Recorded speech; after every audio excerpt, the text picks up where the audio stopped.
One day I met a sweet gentleman and fell in love.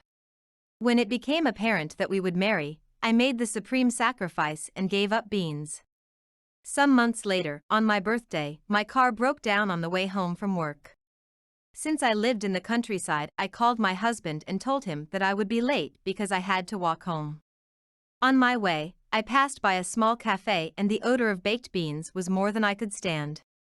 With miles to walk, I figured that I would walk off any ill effects by the time I reached home, so I stopped at the diner and before I knew it, I had consumed 3 large orders of baked beans. All the way home, I made sure that I released all the gas. Upon my arrival, my husband seemed excited to see me and exclaimed delightedly, "Darling, I have a surprise for dinner tonight." He then blindfolded me and led me to my chair at the dinner table. I took a seat and just as he was about to remove my blindfold, the telephone rang.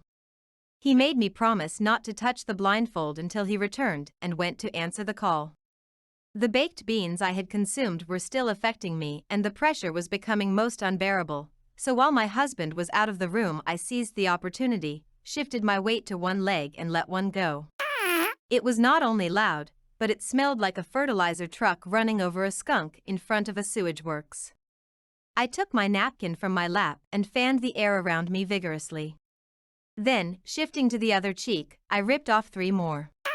The stink was worse than cooked cabbage. Keeping my ears carefully tuned to the conversation in the other room, I went on like this for another few minutes. The pleasure was indescribable.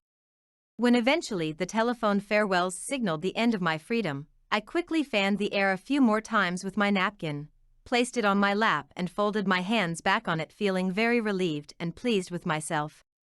My face must have been the picture of innocence when my husband returned, apologizing for taking so long. He asked me if I had peeked through the blindfold, and I assured him I had not. At this point, he removed the blindfold. There were 12 friends seated around the table. They started singing, "Happy birthday to you."